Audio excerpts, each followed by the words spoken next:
अब बात एक ऐसे मुद्दे की करते हैं जो कांग्रेस और बीजेपी के बीच जंग का सबसे बड़ा मुद्दा बना हुआ है। ये मुद्दा है राफेल डील।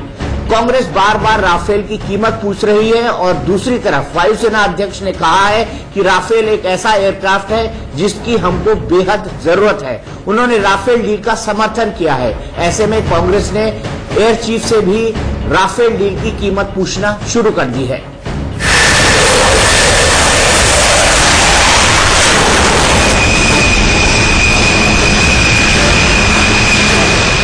देश की राजनीति में फ्रांस के साथ राफेल फाइटर प्लेन के सौदे पर जमकर सियासत हो रही है। कांग्रेस ने इसे मोदी सरकार का सबसे बड़ा घोटाला बताकर देश भर में बवाल मचा रखा है। कांग्रेस अध्यक्ष राहुल गांधी विदेश में भी ये मुद्दा उठाने लगे हैं। सरकार पहले ही कह चुकी है कि राफेल का सौदा बेहतरीन है। अब वायुसेना अध्यक्ष air chief marshal BS Dhanoa भी कह रहे हैं कि राफेल देश के लिए जरूरी है। Situation having two nuclear armed neighbors on our borders, neighbors are not sitting idle. China is rapidly replacing its old fighters, its fourth generation fighters. Since our neighbors have replaced their second and third generation aircraft, modern aircraft, we also have to upgrade equally. We have to match the force level of our adversaries so that we can fight simultaneously on two fronts. These force levels will give us a conventional deterrence against our neighbors. Rafale जैसा विमान पाकिस्तान और चीन के पास नहीं है। Rafale खरीदने का फैसला भी कांग्रेस के राज में ही हुआ था। फिर भी कांग्रेस इस डील पर सवाल उठा रही है। वायुसेना के उप प्रमुख एयर मार्शल रघुनाथ नाम्बियार एक हफ्ता पहले ही कह चुके हैं कि मौजूदा डील पहले से सस्ती है।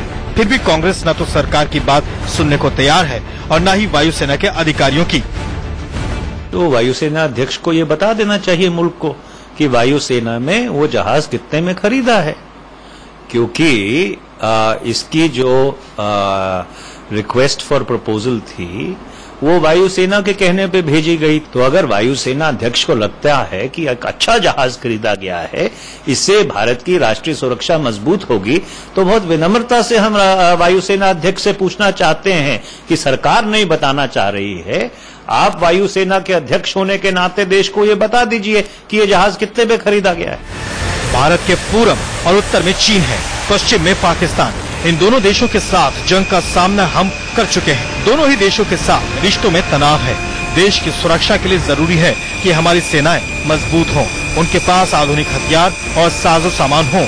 लेकिन संकट ये है कि राष्ट्रीय सुरक्षा के मुद्दे पर भी हमारे देश के नेता राजनीति से बाज नहीं आ रहे।